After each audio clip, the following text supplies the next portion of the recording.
الله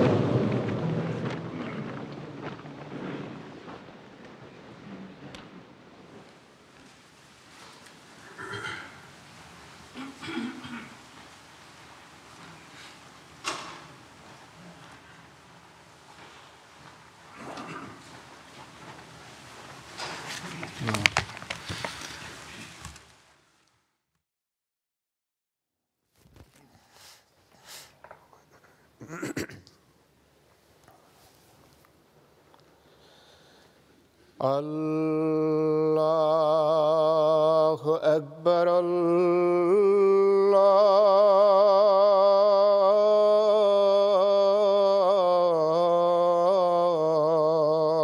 أكبر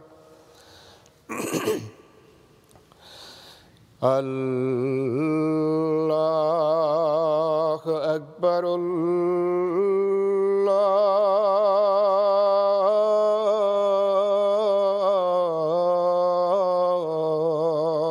أكبر أشهد أن لا إله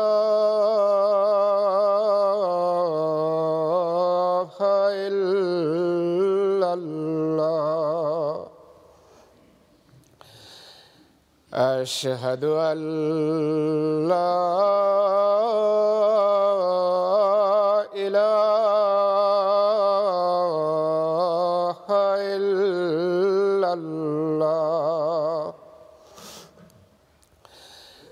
أشهد أن محمدًا رسول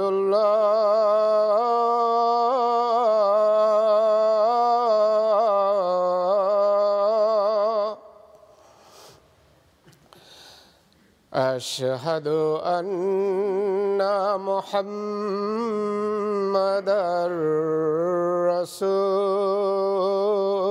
رسول الله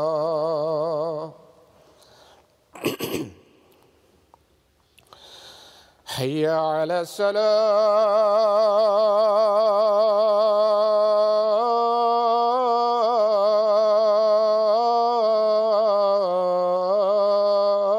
الصلاة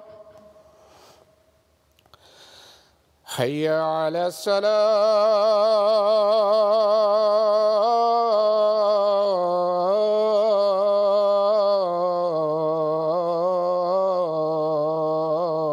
الصلاة حي على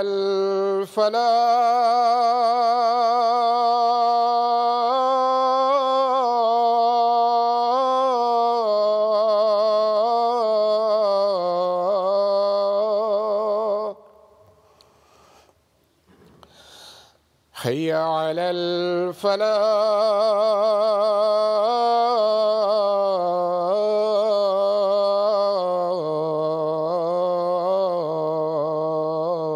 الفلاح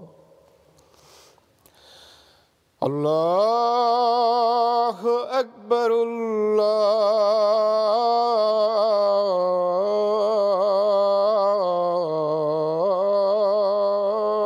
الله أكبر لا إله إلا الله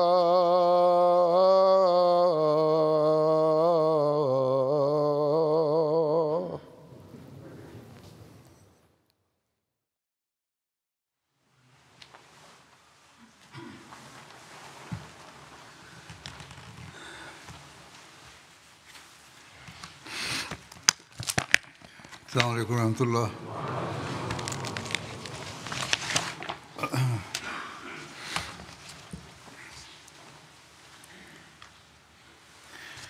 أشهد أن لا إله إلا الله وحده لا شريك له وأشهد أن محمدًا عبده ورسوله أما بعد فأعوذ بالله من الشيطان الرجيم بسم الله الرحمن الرحيم الحمد لله رب العالمين الرحمن الرحيم مالك يوم الدين إياك نعبد وإياك نستعين اهدنا الصراط المستقيم صراط الذين أنعمت عليهم غير المغضوب عليهم ولا الضالين.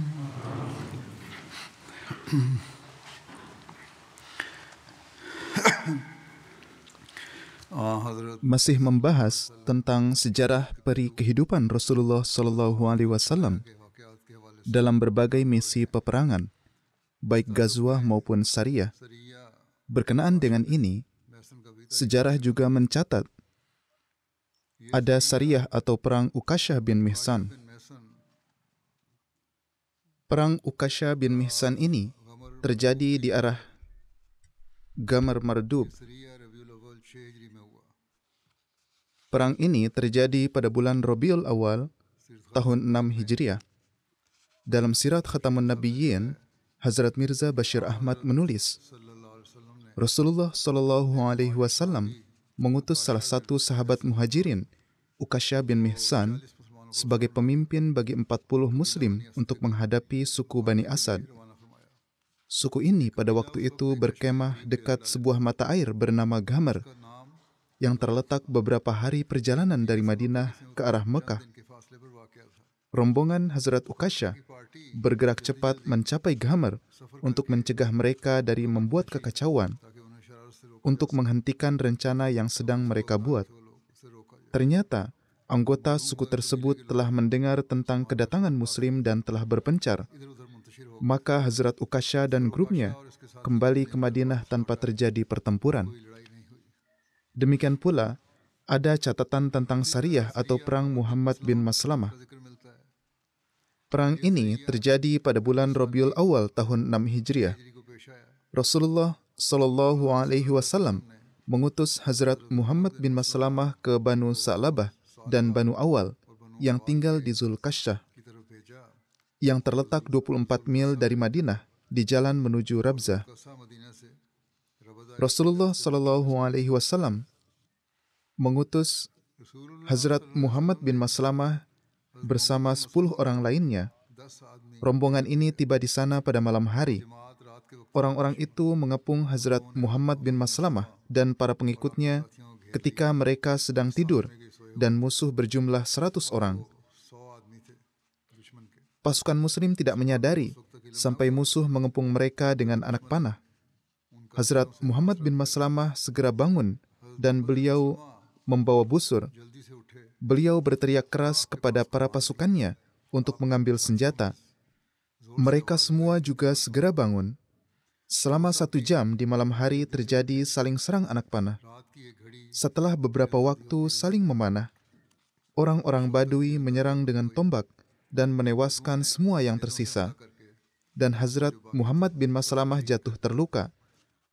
Kaki beliau terluka sedemikian rupa sehingga beliau tidak bisa bergerak, dan mereka mengambil pakaiannya dan pergi.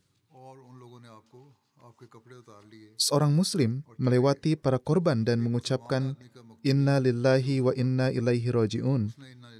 Ketika Hazrat Muhammad bin Maslamah mendengarnya, beliau bergerak. Orang itu memberi beliau makanan dan membawanya ke Madinah di atas tunggangan.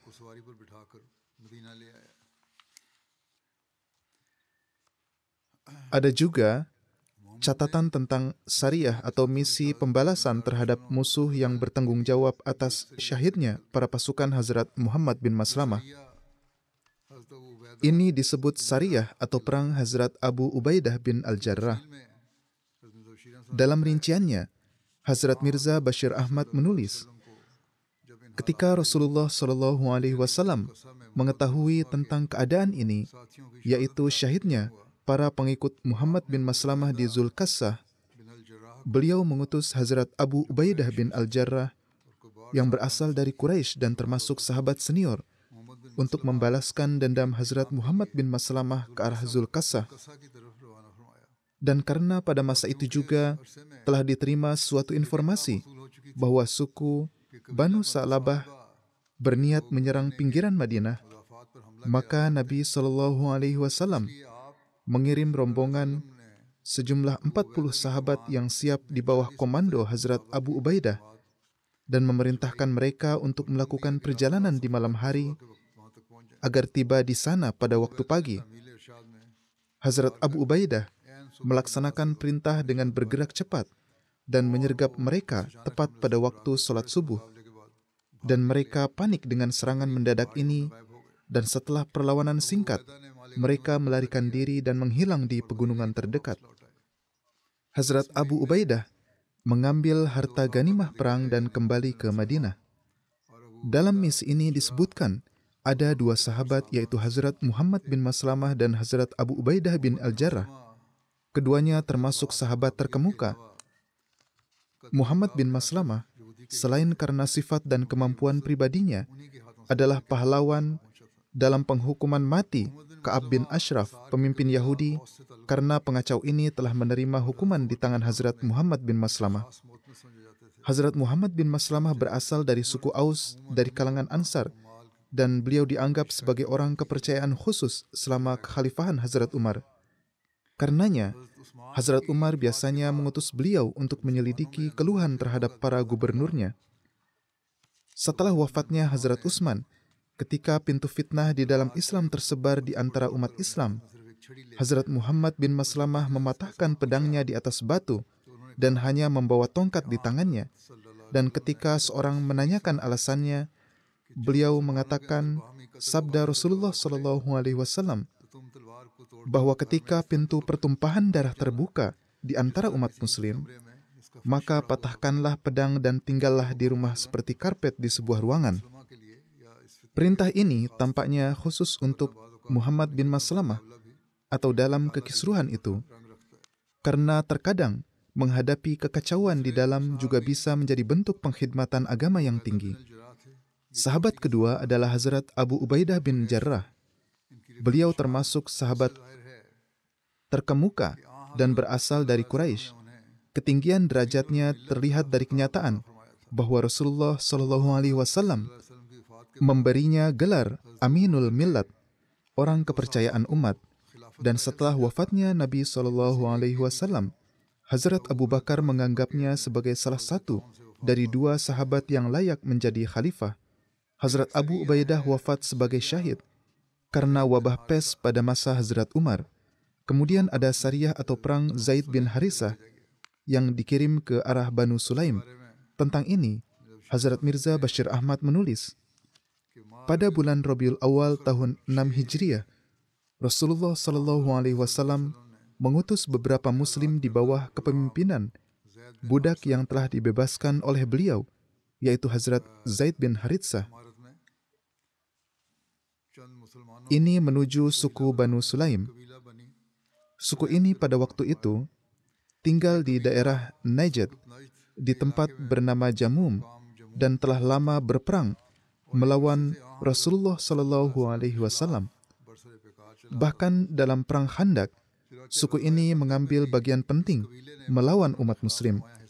Ketika Hazrat Zaid bin Haritsah dan para pengikutnya tiba di Jamum, yang berjarak sekitar 50 mil dari Madinah, mereka mendapatinya kosong. Tetapi mereka mendapat informasi dari seorang wanita dari suku Muzainah bernama Halimah, yang termasuk penentang Islam, tentang lokasi di mana sebagian suku Banu Sulaim sedang menggembalakan ternak mereka. Memanfaatkan informasi ini, Hazrat Zaid bin Haritsah melancarkan serangan mendadak ke tempat tersebut. Terkejut oleh serangan mendadak ini, kebanyakan orang melarikan diri ke berbagai arah. Tetapi beberapa tawanan dan ternak jatuh ke tangan Muslim, yang kemudian beliau membawanya kembali ke Madinah. Kebetulan, di antara para tawanan ada suami Halimah, dan meskipun ia adalah musuh yang berperang, Rasulullah Shallallahu Alaihi Wasallam, karena Halimah telah membantu dalam memberikan informasi, beliau Shallallahu Alaihi Wasallam tidak hanya membebaskan Halimah tanpa tebusan, tetapi juga membebaskan suaminya sebagai tindakan kemurahan hati, dan Halimah serta suaminya kembali ke negeri mereka dengan gembira. Demikian pula ada catatan tentang Sariyah atau perang Zaid bin Haritsah yang dikirim ke arah Is. Rinciannya dijelaskan dalam Sirat Khatamun Nabiyyin sebagai berikut. Rasulullah Shallallahu Alaihi Wasallam mengutus Hazrat Zaid bin Haritsah pada bulan Jumadil Awal tahun ke-6 Hijriyah. Beliau membawa 170 sahabat dari Madinah. Para penulis sejarah mencatat bahwa tujuan misi ini adalah untuk mencegah kafilah Quraisy Mekah yang datang dari arah Syam. Kafilah Quraisy selalu bersenjata dalam perjalanan mereka antara Mekah dan Syam. Mereka lewat sangat dekat dengan Madinah, yang mana ini menyebabkan kaum Muslim selalu menjadi ancaman. Selain itu, kafilah ini, dimanapun mereka lewat, menghasut suku-suku Arab melawan umat Muslim yang telah menyalakan api permusuhan yang berbahaya terhadap umat Muslim di seluruh negeri. Karena itu, perlu untuk menghentikan mereka. Jadi, setelah mendapatkan kabar tentang kafilah tersebut, Rasulullah Shallallahu Alaihi Wasallam mengutus Hazrat Zaid bin Haritsah ke arah itu, dan ia maju dengan sangat hati-hati sampai berhasil menyergap kafilah di tempat bernama Is. Is adalah nama sebuah tempat yang terletak 4 hari perjalanan dari Madinah ke arah laut. Karena ini adalah serangan mendadak, anggota kafilah itu tidak bisa menahan serangan Muslim dan mereka melarikan diri. Hazrat Zaid menangkap beberapa tawanan dan mengambil alih barang-barang kafilah, kemudian kembali ke Madinah dan menghadap Rasulullah Shallallahu Alaihi Wasallam. Dalam kejadian-kejadian ini juga disebutkan tentang penangkapan Abul As bin Rabi dan keislamannya.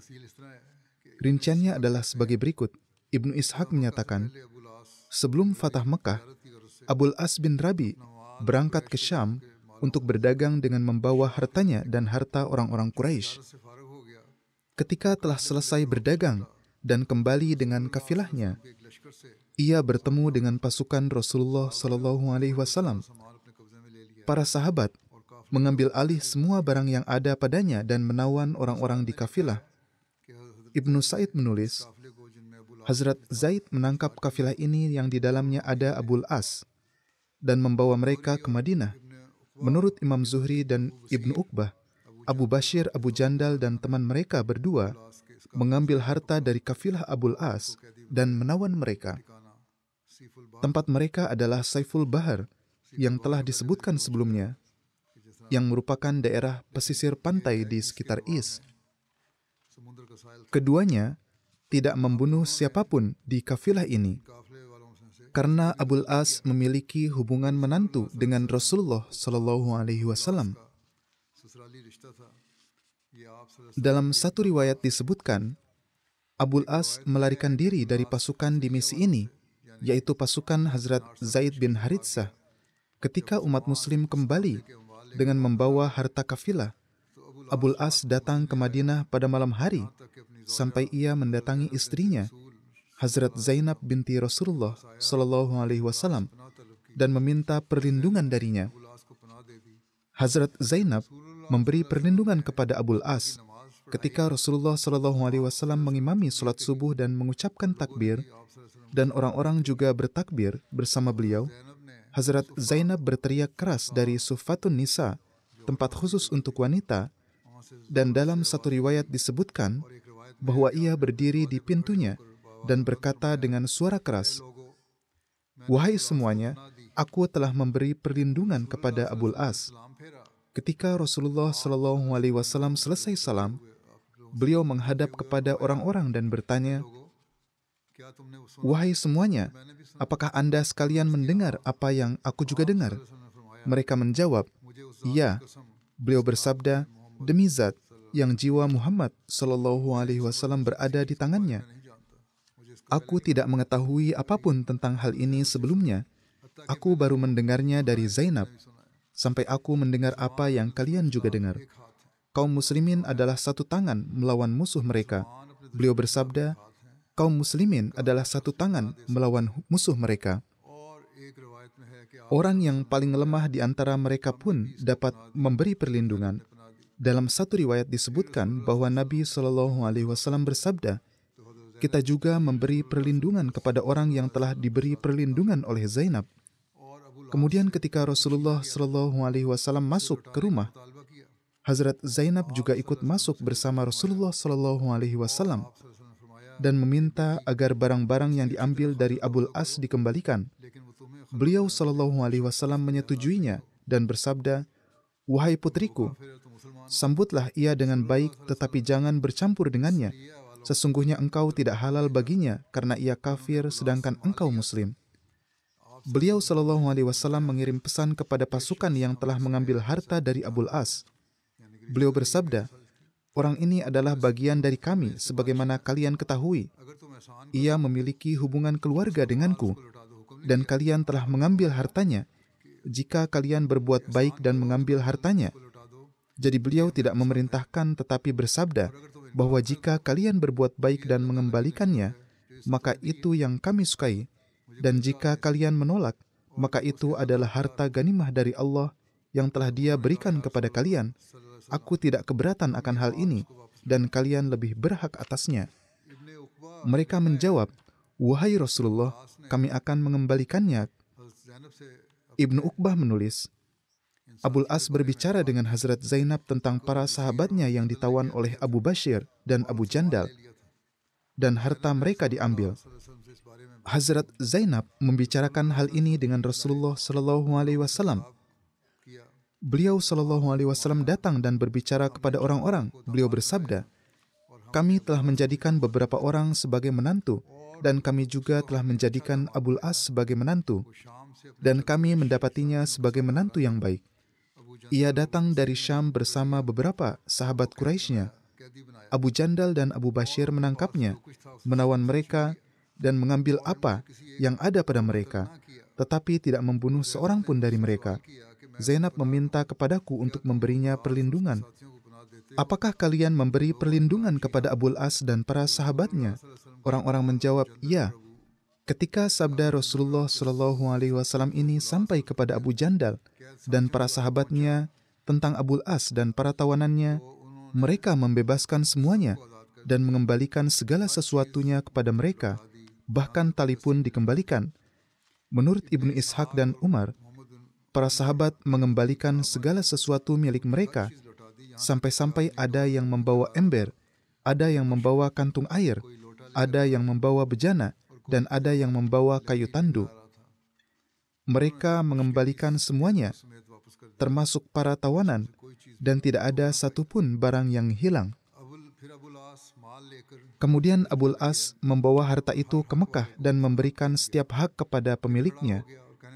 Lalu Abul As berdiri dan berkata di hadapan penduduk Mekah, wahai penduduk Mekah, apakah masih tersisa harta seseorang di antara kalian padaku yang belum diambil? Wahai penduduk Mekah, apakah aku telah menunaikan tanggung jawabku dengan sempurna? Mereka semua menjawab, ya, semoga Allah memberimu balasan yang terbaik. Kami telah mendapatimu seorang yang sangat amanah. Kemudian Abul As mengumumkan keislamannya dengan berkata, aku bersaksi bahwa tidak ada Tuhan selain Allah dan Muhammad SAW adalah hamba dan utusannya. Demi Allah, tidak ada yang menghalangiku untuk masuk Islam di hadapan Rasulullah SAW. Ketika aku di Madinah, aku bisa saja masuk Islam, tetapi aku khawatir kalian akan mengira bahwa aku berniat untuk mengambil harta kalian. Ketika Allah telah mengembalikan harta-harta amanah ini kepada kalian dan telah bebas darinya, maka aku masuk Islam.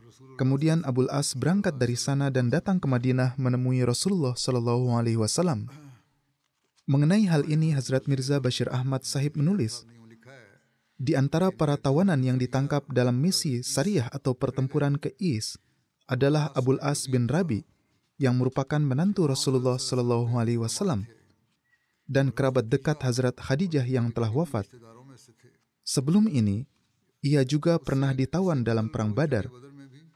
Tetapi saat itu, Rasulullah Shallallahu Alaihi Wasallam membebaskannya dengan syarat bahwa setelah sampai di Mekah, dia akan mengirim putri beliau, Hazrat Zainab, ke Madinah. Abul As memang memenuhi janji itu, tetapi ia sendiri masih tetap dalam kemusyrikan. Ketika Hazrat Zaid bin Haritsah membawanya sebagai tawanan ke Madinah, waktu itu adalah malam hari. Tetapi dengan suatu cara, Abul As berhasil mengirim pesan kepada Hazrat Zainab bahwa ia telah dibawa ke sini sebagai tawanan, dan jika ia bisa melakukan sesuatu untuknya, maka lakukanlah.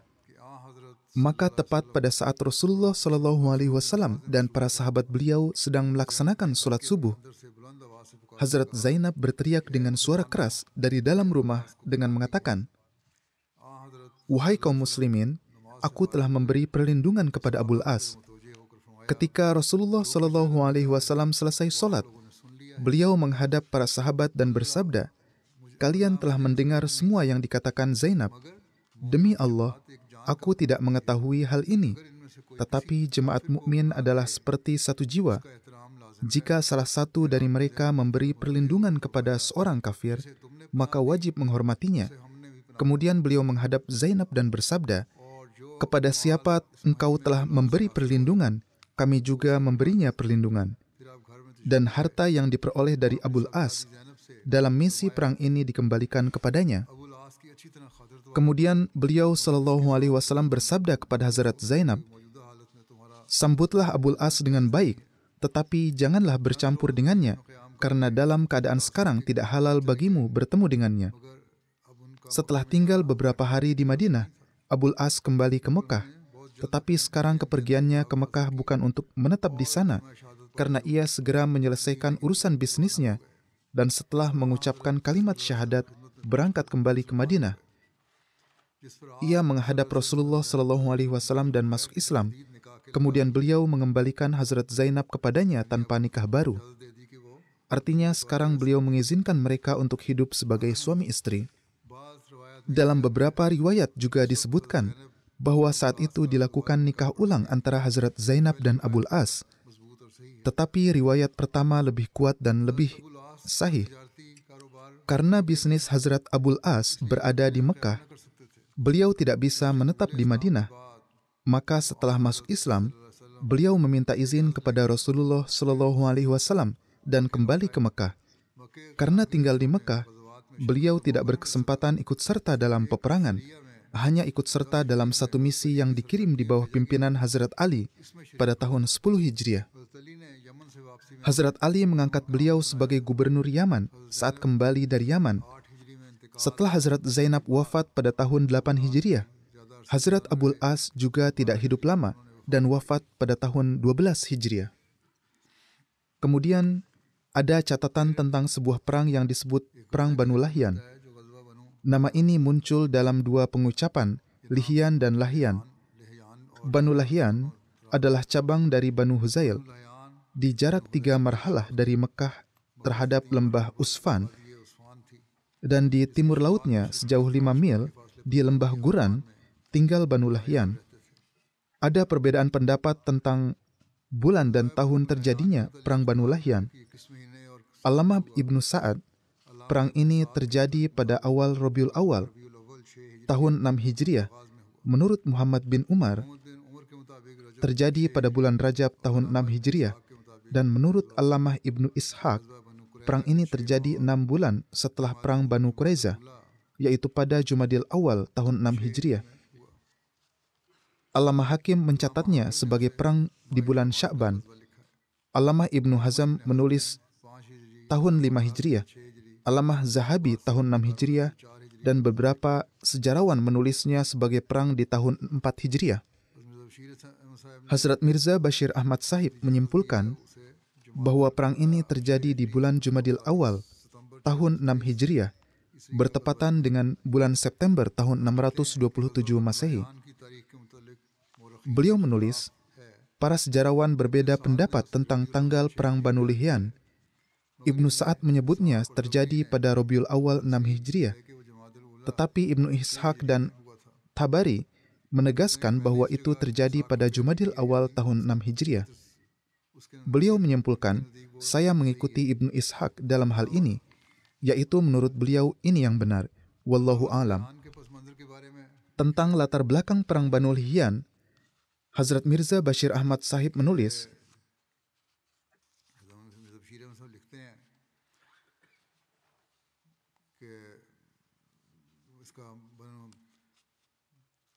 dengan merujuk pada peristiwa Ashabur Raji, bahwa pada peristiwa itu ada 10 Muslim yang tidak bersalah yang sedang dikirim untuk tabligh Islam secara damai. Mereka disyahidkan dengan sangat kejam dan penuh penipuan. Dan di balik semua fitnah ini adalah tangan Banu Lihyan yang pada masa itu tinggal di lembah Guran antara Mekah dan Madinah. Secara alami, Rasulullah SAW sangat terpukul oleh kejadian ini karena sikap Banu Lihyan masih tetap bermusuhan dan merusak, dan ada kekhawatiran di masa depan bahwa mereka mungkin akan menyebabkan lebih banyak kesusahan terhadap umat Muslim. Maka sesuai dengan hukum yang ada, Rasulullah SAW menganggap tepat untuk memberikan mereka sedikit pelajaran agar setidaknya untuk masa depan umat Muslim dapat terlindungi dari kezaliman mereka. Untuk misi ini, Rasulullah SAW menunjuk Ibnu Maktum sebagai naib atau wakil beliau di Madinah. Rasulullah SAW berangkat dengan 200 sahabat dan 20 kuda dari Madinah ke arah utara menuju jalan Syam. Padahal Banu Lihyan tinggal di selatan Madinah, di Hijaz dekat jalan ke Mekah. Alasan beliau pergi ke arah utara adalah karena beliau ingin menyerang Banu Lihyan secara mendadak tanpa sepengetahuan mereka, agar mereka tidak melarikan diri setelah mendengar berita pergerakan pasukan Muslim. Untuk tujuan ini, beliau menggunakan jalan yang biasanya tidak digunakan, dan dengan bergerak cepat tiba di pemukiman Banu Lihyan di Guran, yaitu tempat para sahabat beliau disyahidkan. Beliau mendoakan rahmat dan karunia atas para sahabat beliau yang dulu disyahidkan. Ketika Banu Lihyan mengetahui kedatangan beliau, mereka melarikan diri ke puncak-puncak gunung. Karena itu, tidak ada satupun dari mereka yang tertangkap. Beliau SAW tinggal di sana 1 atau 2 hari dan mengirim kelompok ke segala arah, tetapi tidak ada yang tertangkap.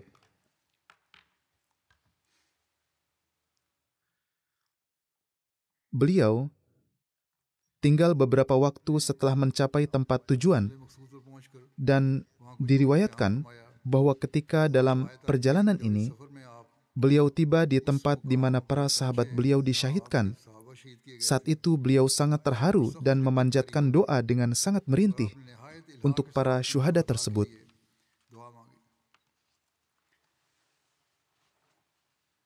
Kemudian tertera,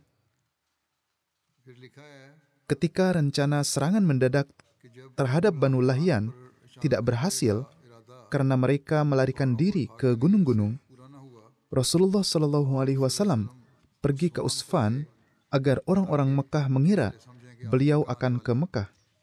Maka beliau pergi ke Usfan bersama para sahabat. Menurut Ibnu Ishaq, beliau kemudian mengirim 2 penunggang kuda. Menurut Ibnu Sa'ad, beliau mengirim Hazrat Abu Bakar dengan 10 penunggang kuda agar Quraisy mendengar tentang mereka dan menjadi takut. Hazrat Abu Bakar pergi sampai Karaul Ghanim, sebuah lembah yang berjarak 8 mil dari Usfan. Kemudian kembali ke Usfan tanpa bertemu siapapun. Setelah itu, Rasulullah SAW memulai perjalanan kembali ke Madinah. Beliau kembali setelah 14 hari berada di luar Madinah. Hazrat Mirza Bashir Ahmad Sahib menulis, selama perjalanan pulang, beliau berdoa dengan doa yang kemudian biasa dibaca oleh umat Muslim ketika kembali dari setiap perjalanan penting. Aibuna, taibuna, abiduna, sajiduna, lirabbina hamidun. yakni kami kembali, kami bertaubat, kami beribadah, kami bersujud kepada Tuhan kami dan kami memujinya. Rasulullah SAW pun memanjatkan doa ini dalam perjalanan-perjalanan beliau dan terkadang menambahkan kata-kata berikut. Sadaqallahu wa'dah wa nasara abdah wa hazamal ahzaba wahdah. Yakni Allah telah menepati janjinya menolong hambanya dan dia sendiri telah mengalahkan pasukan-pasukan musuh. Doa ini yang disebutkan oleh para sejarawan berkaitan dengan perang Banu Lahyan dan juga dibenarkan oleh para ahli hadis memiliki makna khusus. Dan dengan mempelajarinya kita bisa memahami perasaan yang ada dalam hati suci Rasulullah SAW pada masa yang penuh gejolak ini dan apa yang ingin beliau SAW tumbuhkan dalam diri para sahabat. Dalam doa ini tersembunyi rintihan agar Allah Ta'ala menghilangkan hambatan yang diletakkan musuh di jalan peribadatan umat Islam dan pertabligan Islam yang penuh perdamaian, dan untuk mengungkapkan rasa syukur atas sejauh mana Allah Ta'ala telah menghilangkan hambatan tersebut. Ini seperti halnya seseorang yang sedang tenggelam dalam pekerjaan yang sangat dicintainya, lalu tiba-tiba seseorang lain mengganggu pekerjaannya dan mengalihkan perhatiannya. Tetapi setelah beberapa waktu, berkat karunia ilahi, gangguan ini hilang dan orang tersebut kembali mendapatkan kesempatan untuk melakukan kegiatan yang dicintainya. Perasaan yang muncul dalam hati orang tersebut pada saat seperti ini adalah yang tersembunyi dalam doa ini. Karena Hazrat Rasulullah SAW bersabda, setelah terbebas dari gangguan sementara perjalanan ini, kita kembali ke keadaan yang di dalamnya kita dapat menghabiskan waktu dalam mengingat Tuhan kita dan mendapat kesempatan untuk menyanjungkan pujian kepadanya. Ya, Tuhan yang sama yang sebelumnya telah berkali-kali melindungi kita dari fitnah musuh dan memberi kita kedamaian. Betapa penuh keberkatan, menawan hati dan damainya perasaan ini. Tetapi sayangnya beberapa musuh Islam tetap tidak berhenti dari kritik mereka dan terus mengatakan bahwa tujuan utama Rasulullah SAW dan para sahabat beliau adalah pertempuran yang berdarah dan mengejar duniawi. Kemudian ada Sariyah atau perang Hazrat Zaid bin Haritsah. Perang ini terjadi pada bulan Jumadil Akhir tahun 6 Hijriah. Rasulullah SAW mengutus Hazrat Zaid bin Haritsah ke arah Banu Sa'labah bin Sa'ad ke tempat bernama Tharif. Tharif adalah nama sebuah sumur milik Banu Sa'labah yang terletak 36 mil dari Madinah di jalan menuju Irak. Hazrat Zaid bin Haritsah berangkat bersama 15 orang. Ketika sampai di Tharif, mereka menangkap unta dan kambing, dan orang-orang Badui yang ada di sana ketakutan mengira Hazrat Rasulullah SAW datang ke arah mereka. Lalu mereka melarikan diri. Hazrat Zaid membawa hewan-hewan itu ke Madinah. Orang-orang Banu Sa'labah mencari para sahabat tetapi tidak bisa menangkap siapapun. Para sahabat kembali dengan membawa 20 ekor unta. Mereka berada di luar Madinah selama 4 malam untuk misi ini dan tidak terjadi pertempuran apapun. Dalam misi ini, slogan kaum muslim adalah Amit, Amit. Yang masih tersisa insya Allah akan disampaikan pada kesempatan yang akan datang. Semua orang mengetahui bagaimana keadaan dunia saat ini. Keadaan yang bergejolak di Suriah masih belum jelas. Memang dikatakan bahwa pemerintah yang zalim dan kejam telah berakhir. Tetapi berdoalah agar pemerintahan yang akan datang juga berlaku adil. Mereka yang baru datang untuk memerintah ini banyak mengatakan bahwa mereka akan berlaku adil. Tetapi umumnya yang terlihat adalah ketika mendapat kekuasaan, orang-orang mengatakan satu hal dan melakukan hal yang lain. Semoga Allah Ta'ala menjaga para Ahmadi di wilayah-wilayah tersebut dalam perlindungannya. Para analis menulis bahwa masyarakat tampaknya merayakan berakhirnya kezaliman, tetapi tidak ada yang tahu apa yang akan terjadi selanjutnya. Demikian juga, Israel menyerang wilayah-wilayah ini tanpa alasan, Tampaknya niat mereka berbahaya terhadap dunia Islam, dan dalam hal ini tidak ada negara yang aman. Berdoalah juga untuk Pakistan dalam hal ini, juga untuk Iran dan negara-negara lainnya. Semoga Allah Ta'ala memberi umat muslim akal sehat dan kesadaran, dan menghilangkan fanatisme golongan dan nafsu kekuasaan di antara mereka, sehingga mereka bisa bersatu. Jika tindakan-tindakan seperti ini terus berlanjut dari pihak umat Islam, bagaimana bisa Allah Ta'ala menolong orang-orang zalim yang membunuh rakyat mereka sendiri? Bagaimanapun, perbanyaklah berdoa. Semoga Allah Ta'ala melindungi setiap Ahmadi dari kejahatan mereka. Para Ahmadi tidaklah aman, baik dari tangan orang-orang Islam yang sekedar mengaku-ngaku ini, maupun dari tangan orang lain yang menentang umat Islam.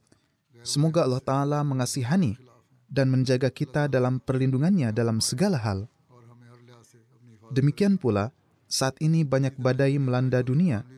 Beberapa hari yang lalu, ada bencana badai melanda Mayotte. Di sana juga ada Ahmadi yang dengan karunia Allah Ta'ala selamat. Dan jemaat juga melakukan pengkhidmatan di sana yang dihargai oleh pemerintah setempat. Di tempat-tempat ini, orang-orang menjual makanan dengan harga tinggi, dan orang-orang kelaparan karena tidak bisa mendapatkan makanan. Jemaat dengan karunia Allah Ta'ala melakukan pengkhidmatan dan memberikan makanan. Bagaimanapun, berdoalah semoga Allah Ta'ala melindungi pulau-pulau ini dari bencana langit. Setelah solat, saya akan memimpin solat jenazah. Jenazah pertama adalah Tuan Amir Hasan Warani Syahid. Beliau adalah putra Tuan Dur Muhammad dari Nusrat Abad, distrik Mirpur Khas. Beberapa hari yang lalu, beliau disyahidkan. Innalillahi wa inna ilaihi roji'un. Beliau sedang pulang dari masjid. Beliau disyahidkan dengan cara ditembak. Almarhum adalah seorang musi. Di antara yang ditinggalkan adalah ibu, istri, 2 putra, dan 3 putri. Beliau juga meninggalkan beberapa saudara laki-laki dan saudara perempuan. Menurut rincian kejadian, Tuan Amir Hasan sedang pulang ke rumah setelah melaksanakan sholat tahajud dan sholat subuh berjamaah pada pagi 13 Desember bersama putranya Aziz Taimur yang berusia 12 tahun. Ada suatu jalan antara rumah mereka dan masjid. Mereka baru saja menyeberang jalan, dan saat itu ada 2 pengendara motor yang tak dikenal yang sudah menunggu di sana dengan wajah tertutup, mendekat dan menanyakan nama. Setelah mengenali beliau, mereka menembak. Almarhum terkena 5 peluru yang mengakibatkan kesyahidan di tempat. Inna lillahi wa inna ilaihi roji'un. Setelah itu para penyerang melarikan diri. Saudara Aziz Taimur, putra almarhum, dengan penuh mukjizat dilindungi oleh Allah Ta'ala. Putra beliau menunjukkan keberanian luar biasa dengan memberitahu anggota jemaat tentang kejadian tersebut. Ahmadiyah masuk ke keluarga mereka melalui kakek buyut mereka, Tuan Dhani Baksh Sahib yang baiat pada tahun 1973 pada masa Khalifah kedua. Kakek almarhum syahid bukan Ahmadi, tetapi anggota keluarga lainnya termasuk paman-paman beliau menerima Ahmadiyah. Ayah almarhum, Tuan Dur Muhammad, baiat pada masa Khalifah kedua pada tahun 1964 melalui Tuan Syed Daud Muzaffar Sahib yang saat itu berada di sana sebagai petani. Almarhum bekerja di bidang pertanian dan beberapa waktu terakhir juga bertugas sebagai penjaga keamanan di Nusrat Abad. Almarhum mendapat taufik berkhidmat sebagai Qaid Majelis Khudamul Ahmadiyah dan saat syahid, beliau berkhidmat sebagai Sekretaris Wakafinau. Beliau memiliki hubungan kesetiaan dan keikhlasan yang kuat dengan khilafat. Beliau sangat ramah terhadap tamu dan memiliki sifat yang lembut. Ibunda beliau mengatakan, ini adalah kehormatan besar bagi kami bahwa putra saya mendapat syahid. Jika saya harus mengorbankan putra kedua saya untuk jemaat, saya akan melakukannya. Sungguh ibu yang sangat berani. Beliau selalu memperhatikan saudara-saudarinya setelah ayah mereka wafat. Tidak pernah membiarkan peminta-minta pulang dengan tangan kosong. Ada wanita non-Ahmadi yang buta di lingkungannya. Beliau memperhatikan ternak dan anak wanita itu, serta mengantarkan anak-anaknya ke sekolah. Beliau dawam dalam sholat berjamaah. Tuan Amir Mirpur Khas menulis, beliau selalu meninggalkan semua pekerjaan untuk hadir bertugas pada setiap program jemaat. Dalam sebulan terakhir, terjadi perubahan yang nyata dalam diri almarhum. Almarhum rutin membuka masjid sebelum subuh dan melaksanakan sholat-sholat nafal. Tampak seolah-olah seorang Amir Hussein yang baru telah lahir. Tuan Khalid Baluch, seorang dosen jamiah dan kerabat beliau, mengatakan bahwa di antara kebaikan-kebaikan beliau adalah keberanian dan sangat suka membantu orang lain. Setiap kali bertemu, beliau selalu membahas hal-hal rohani, terutama tentang bagaimana meningkatkan hubungan antara manusia dan Tuhan. Seorang mubalik menulis bahwa beliau memiliki hubungan baik dengan non-Ahmadi di daerahnya. Saat kewafatannya, orang-orang datang dari jauh untuk menyatakan bela sungkawa, dan semua mengatakan bahwa beliau adalah sosok yang mencintai semua orang dan selalu membantu siapa saja yang tengah dalam kesulitan. Semoga Allah Ta'ala menurunkan ampunan dan rahmatnya kepada beliau, meninggikan derajat beliau dan menjaga anak keturunan beliau dalam perlindungannya. Selanjutnya adalah Mukarram Tuan Maulana Abdus Sattar Rauf, mubalik jemaat Malaysia. Beliau wafat beberapa hari yang lalu di usia 75 tahun. Inna lillahi wa inna ilaihi raji'un. Beliau mendapat karunia menerima Ahmadiyah pada 15 Januari tahun 1973. Pada bulan Oktober tahun 1977, beliau masuk Jamiah Ahmadiyah Rabwah dan menyelesaikan program Mubashir.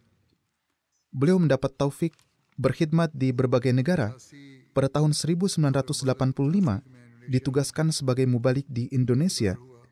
Kemudian dikirim ke Fiji, dan di sana beliau tinggal beberapa tahun. Lalu kembali ke Indonesia. Kemudian beliau dikirim ke Malaysia untuk bertablik.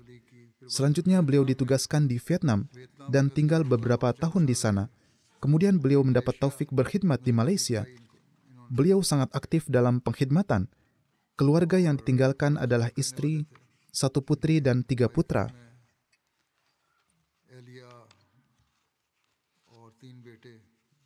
Orang-orang yang mengenal beliau menulis bahwa beliau sepenuhnya mewakafkan diri untuk jemaat dan juga mendorong anggota jemaat untuk berkorban dan mewakafkan diri. Beliau sangat penyayang dan selalu menutupi kelemahan orang lain. Melalui upaya tablik beliau, banyak orang mendapat taufik bergabung dengan jemaat. Beliau sangat mencintai Rasulullah SAW. Setiap kali ada penyebutan tentang Rasulullah SAW, air mata beliau mengalir. Ketika diminta untuk berkhidmat ke negara lain, beliau pergi tanpa ragu meninggalkan istri dan anak-anaknya dan selalu siap berkorban untuk jemaat. Semoga Allah Ta'ala menurunkan ampunan dan rahmatnya untuk beliau, meninggikan derajat beliau, dan memberi taufik kepada anak keturunan beliau untuk melanjutkan kebaikan-kebaikan beliau.